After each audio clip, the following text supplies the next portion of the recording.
And, Right. it's a place that they're going to be able to come in, be able to not feel like, wow, I have to ride harder than I feel like I'm safe doing, or else a lot of times they just don't feel like they feel like they're in the way and that kind of thing. And as far as an advanced rider goes, as long as somebody keeps their line, the advanced rider really doesn't think they're in the way.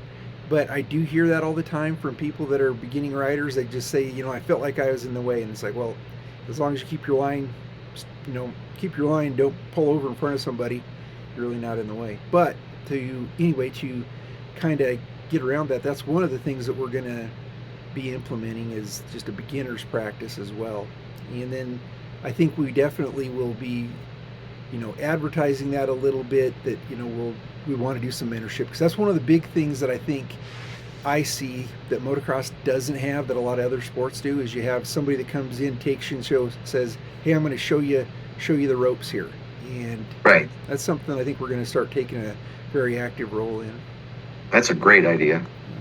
So, Yeah, and it's almost hard to talk to people. Like, depending upon their age, sometimes you can just, and I do that. I mean, if they're on a 50 or a 65, I'll just, hey, you should do this, don't do that, but much older than that, and it what do you know? Or, I don't know, maybe it's just me, but it seems like that. And then there are some guys who will ask, but not many. I mean, I always thought that was one of Brady Hanna's greatest assets, is he asked.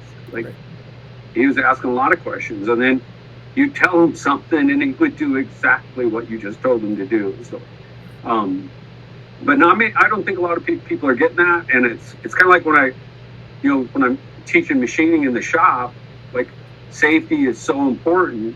So we always say, see something, say something. Like, if you think something could be safer, you need to say it. But then we also coach everybody in there. It is coaching now when I think about it, and think of it as teaching, but that you have to have an open mind so that this is an environment where people feel comfortable telling you something. Right. Because repercussions, and it's not, I think motocross is, inherently much safer than working in a machine shop. But you make a mistake in a machine shop and it's over in less than a second. And so if you don't have that open environment, like, it's a risk. Mm-hmm. But maybe it's somehow better create that in moto environment. I think we definitely have some ideas, and I mean, as we keep talking, I'll kind of give you some of the thoughts I have. But this is just a perfect example. It's kind of shifting gears a little bit, but it did kind of show me how, having grown up around motorcycles, it just never would have occurred to me. But I was inside the clubhouse. I think I told you this story, Aaron, but I was inside the clubhouse, and a guy comes up and he goes, is there anybody here that can tighten a chain? And I wasn't really paying attention. I was like, yeah, there's a bunch of people that could tighten your chain. And then I got to thinking, wait a minute, do you not have your tools? And he goes, no, I don't have any tools. And I said, oh, I got some tools. I can get you some tools. So went and got some tools for him. And then he kind of looked at me like, what do I do with these tools, Uh-huh. And I was like, well, do you need help? And he goes, yeah, I don't really know how to do it. I was like, oh, no problem. So went over to do it, and I looked at the chain, and the chain was so loose, it was like all the way down the swing arm, it was laying on the swing arm. I do not have any clue how it didn't fall off. Wow. And then that swing arm, it was like eating into the swing arm. So this had been this way for quite a while. It was like had grooves all the way down the swing arm. And I said, wow, really got loose on you, huh? And he said, yeah. And I said, well, when's the last time you tightened this? And he said, I've never tightened it. Do you have to do that regular or something? I was like, yeah, you got to do that like about every ride. You want to be checking that. And so, nice guy, but just that unaware of how things are. And so, I think that just showed me how much mentoring we need to probably be doing. And then it also kind of gave me another idea of, we see a lot of the attitudes, and we see a lot of the people that come in, and first thing you know, they get around the wrong people, and first thing we've got is a bunch of negative people. And the sport never used to be a negative sport. It used to be a pretty positive sport, full of people that had very strong opinions. So it may have sounded negative, like if you listen to Bob Hanna, you might think he was negative, or if you listen to Rick Johnson, you might have thought they're negative. They're not really negative. They're just saying it straight out, type of thing. Sure. We've actually come to a place now where there's just a negative attitude about everything, and everybody owes every problem is somebody else's causing, and that kind of a thing. And those two things made me think, we really have to work on the mentorship thing, and then go through all those facets. And it's huge. I mean, it's bike maintenance, it's just how you hold yourself and how you treat other people at the track, and just what the norms in terms of how we interact with each other and how we help each other out, and then all the way into the progression of the sport, and as far as how you progress on the jumps, like you're kind of referring to. So yeah, and I wonder like how it best. I mean, and I think it's like we're all not 20 anymore. And so I think you kind of look at things a little more meaningfully. Like we say you want to give back, but it's purposeful time spent. And how does it manifest itself? Like how do we? And it isn't just us, right? There's other people out there with a lot of knowledge, and how do we organize ourselves in such a way to make that beneficial at all levels? It might be clinics, it might be camps, it might be some sort of club. In fact, thinking about like your chain thing. I think we could just straight up almost just like, hey, we're going to have Wednesday at 7, we're going to have a bike maintenance thing. We're going to do oil changes. And I think that would go really well. Yeah. In fact, my uncle used to teach at the Votech in Sioux Falls, like in the 70s, a bike maintenance class. And that's exactly what it was. Like people would sign up for that. And, we could do that through the club somehow. And I think that'd be great because, I mean, not to take business away from Gage or Greg, but more just, at least stay ahead of the little stuff. So. We have to do it because there's so many people that come in, they get a new bike, and a year and a half later, that thing's just clapped out because they don't know maintenance. Nobody's ever taught them, and they probably never learned any type of mechanic work whatsoever, even on their cars, because we're just not a society of hot rodders anymore. So the things that we may think is normal isn't necessarily normal. And I think bike maintenance is probably one of the biggest things to keeping people in the sport, because let's face it, especially if they're younger guys and they got a $12,000 motorcycle, and a year and a half later that thing needs an engine rebuild, a lot of times the money's just not there. So and they can't rebuild it, and they still got to pay for it and all that kind of thing. So do you think a lot of it could be just us as a club being good stewards at the track? Like when we start our practice, days, if one of us sees somebody that we don't recognize and they look like, they might be having a little trouble, go over and break the ice with them. Maybe go over and talk to them and say, is there anything I can help you with? You have any questions or, anything like that? And if it's something like, say if it was beyond my, level, then I might, refer them to you. Like if they had a question that I didn't have a clue, about, I might say, let me go check out, and then, so it allows them to meet more people in the club and feel more comfortable. Like I said, the last thing you want people to do is come there and have a bad experience. Absolutely. To your point, that this is getting right down to where, I've been thinking, it's been on my mind for a while here, is how do we get to the point that we're like other stick and ball sports? Because motocross, it used to work because every boy wanted to ride a dirt bike, and dirt bikes were cheaper, and just the world was a different place. And the world's a little different place now, and I think what we need to do is really work on that cradle to the grave thing. So once you get somebody involved in motocross, give them every chance that we can to give them a hand to keep progressing, stay in the sport. Just be there and be that mentor that helps people get to that next level, to that next level, to the next level, so they have a great experience from the first time they get there to how do I do the next thing, where do I buy stuff, even getting them to where they can get good deals on things through us, through our parts dealership, and Right. those types of things, just to keep people in the sport as much as possible. So That's a good idea, Brad. And as you were saying that, it made me think. This past week, a friend of mine here in town, he's our age, and he hadn't ridden a dirt bike since I think he was 20. And so he decided he wanted to get a dirt bike and start trail riding. I said, okay.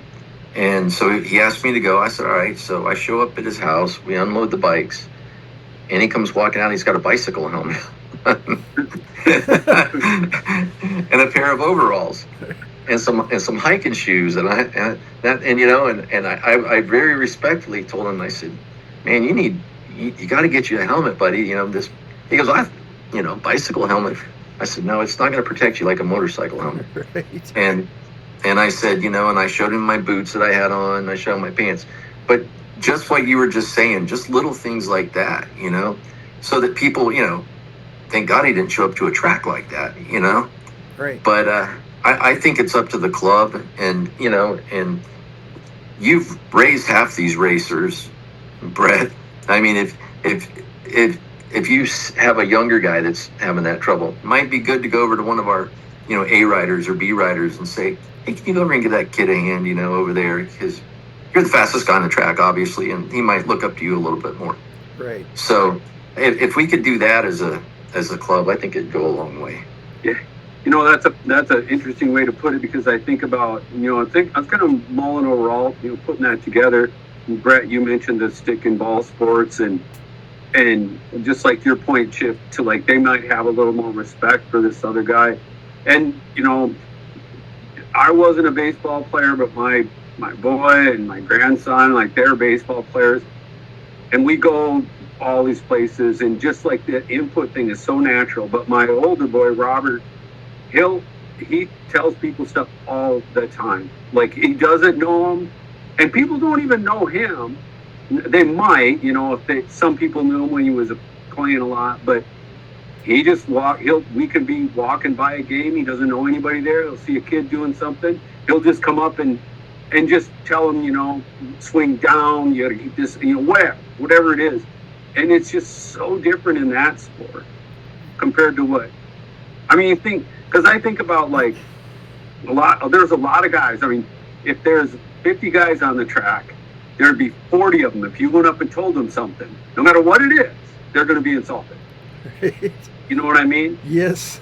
So it's interesting, but maybe, trying to pull in, figure out who these guys are that somehow, I don't know, got that level of respect, or just change the culture. So that's it. Changing the culture. There you go. Yeah. Right there, changing the culture is exactly where it is, and I think it starts from the beginning when you get there. And hey, like I said, come here, follow me. I'll kind of show you the ropes and introduce you to people, this kind of thing. Find out who you are, take down their number, maybe do some phone calls back, see if they're going to be coming back. Yeah, that's a great idea. A shift. Go ahead. You were talking about the stick and ball sports. See, I think that motocross is way more approachable than stick. I played baseball and football, and I thought it was so hyper competitive that nobody wanted anybody to get an edge, so everybody was like closed. But case in point, I did one of those Day in the Dirt. Have you ever seen those races they have? They're pretty cool. Yeah. Red Bull sponsored. I did one of those one day, and I'd just come off the track, and there was a guy that was camping next to me, and he came over and he goes, man, he goes, by any chance, do you have a spare pair of boots? He goes, mine just tore apart, and he showed me, and the sole had fallen off of it and everything. And I said, this guy was a stranger to me, but I've kind of put myself, no pun intended, in his shoes. And, you spend a lot of money to go to this stuff, and, it was a lot of effort, and you would hate to not be able to compete because your boot blew out. So I yanked off my boots and handed them to him, and he went out and he did his race, came back, and made a friend for life, That's the essence of motocross, and that's why it's always been so dear to me. Is another story. I was getting ready for a race, I went out to do my sight lap, and I wadded it up. And I was like, "Wow, that was weird. How did that happen?" I stand up, my tire's off of my rim. I totally had a flat tire. So I pushed the bike back. I think I was the third race to go. And so I go back to the pits. At this point, I just started racing. I didn't have any tire spoons. I didn't have nothing. And you would have thought that I was needing CPR. People were running, grabbing stuff out of their toolboxes and running around. I had that tire changed, and I was on the line in plenty of time because everybody pulled together and helped out. I mean, total strangers. And that's why I love motocross. And motocross people are great people. They're good people. But I think there's those beginners that are getting, falling through the cracks. Yes. Like case in point, Jason Safar, our trail captain, and heads up all of our hair scramble stuff. We used to do hair scrambles on the motocross track. And right. Jason, if there's no jumps or if there's singles, Jason's going to be right there with motocrossers. Yeah. I mean, he's a fast rider, but when it comes to big jumps, he hates them because he's never learned to jump, because his bike's always been set up for the woods. And you're right, his bike gets as plush as can be in the woods. You could charge right at a 2-foot log and smash right over it. You don't even feel it. It's just very plush that way. But the setup is terrible for jumping on a motocross track. And then the fact that he's never been taught right, he's basically, if we're going to have a race at the motocross track, he'll come to practices and stuff, but he's not going to race because he always gets passed on, say, the couple of step ups or those jumps like that, ones that maybe have a little bit of a gap to them. And no, go ahead. I'm sorry. Oh, I'm almost done. And anyway, I was just going to say, there's one of the people that, not that we don't always, I ride with Jason quite a lot, and we talk about those things, but there's a guy that's a very accomplished rider, but's never learned to jump. And so, I mean, there's all kinds of people in that area that are great woods riders, but they don't feel comfortable on a motocross track. And yet when they come and you race them, they're a blast to race, and they're good riders until you get to the jumps. Yeah. And so, I mean, there's a whole lot of, go ahead, Aaron. No, I was just agreeing. Yeah, Jason, all that about Jason, he's so fast, and it'd be kind of fun to teach him to jump. It would. Because he'd probably be really good at it, because his bike skills are incredible. Right. Yeah. And there is a right way to do all this stuff. Whether it's ride ruts or how to break through a corner or how to jump a double versus a single versus, they all have a correct way to do it. But I think there's this assumption, especially with our egos, that we should just know how to do this, because whoever had any instruction. Now, honestly, I do think the older guys are probably a little more familiar with it because moto was new in this area in the 70s and 80s, and it was really common to go to schools or just the fundamentals were really commonly taught all over, and you'd see them in magazines. And now I think, you see, that's probably part of it. You see just as much bad coaching as you do good. I've seen so many YouTube videos, I'm like, no, that's the opposite of the right way to do it. And maybe I don't know, but you see, it's kind of like they say, there's a Dire Straits song that says, 2 men claim they're Jesus, one must be wrong. If you start watching those videos, they all conflict with each other. Right.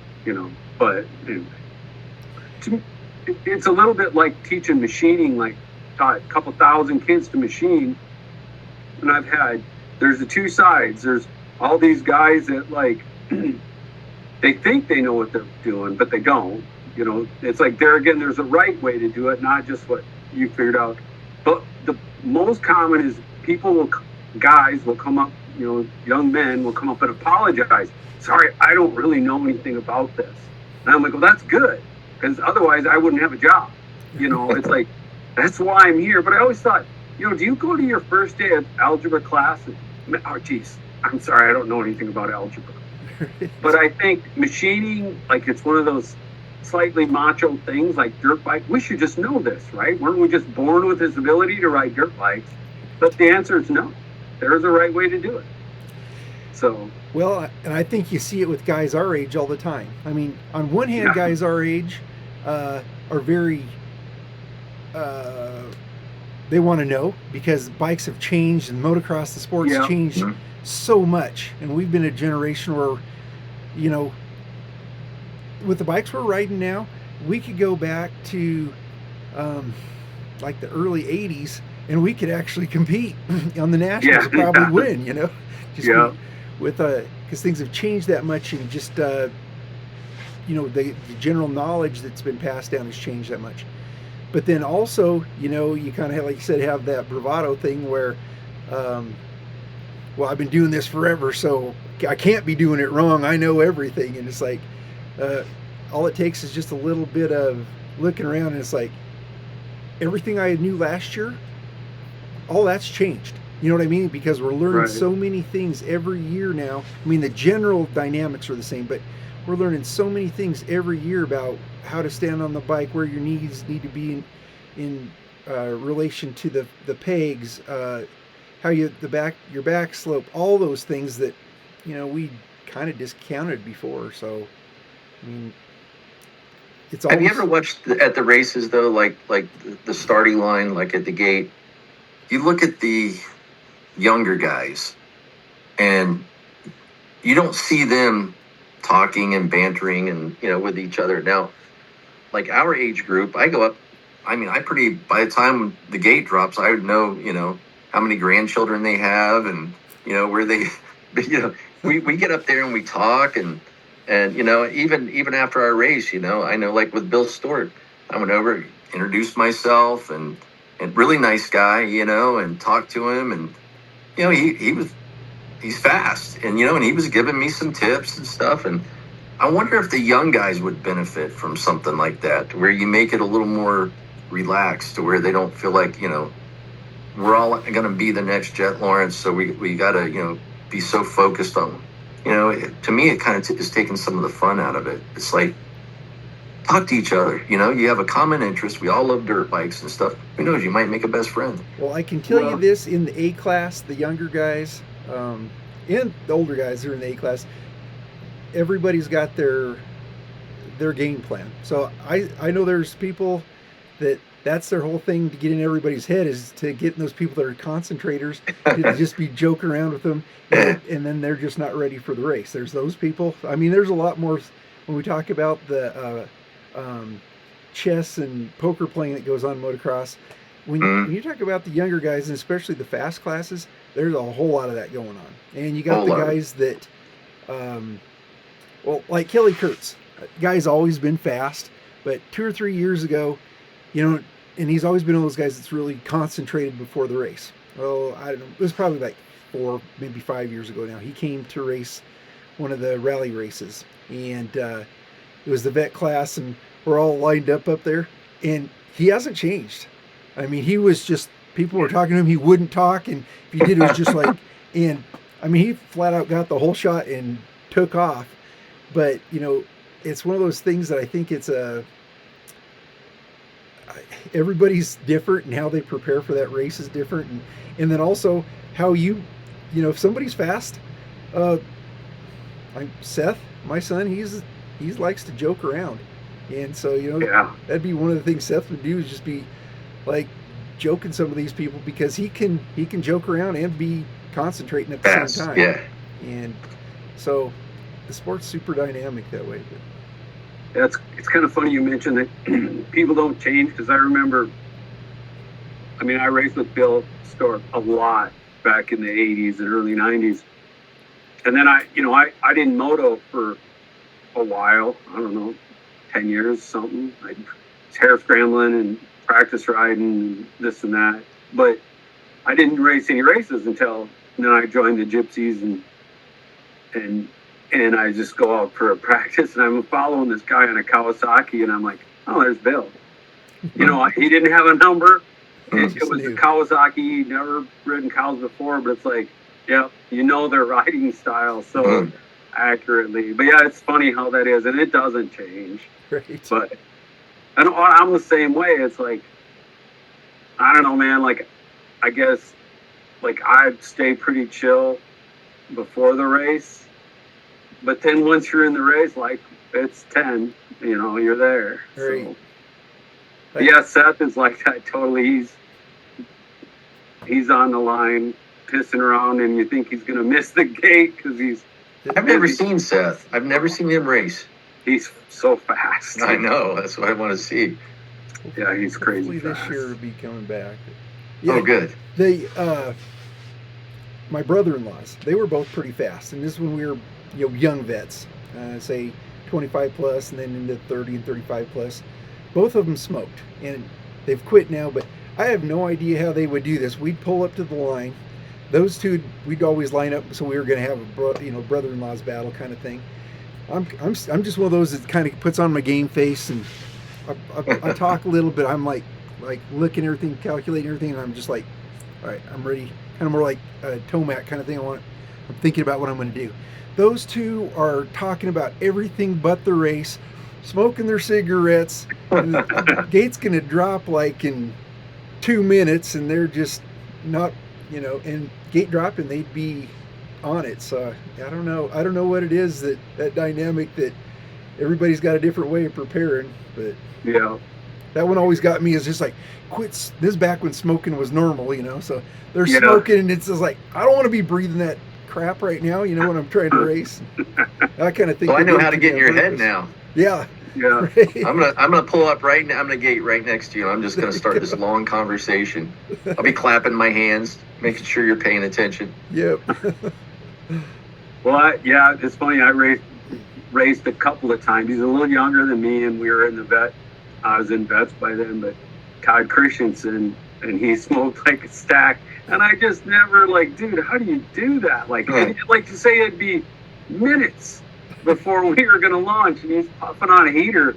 I'm like, in his helmet. we had long motos back then too, and it's like, good Lord.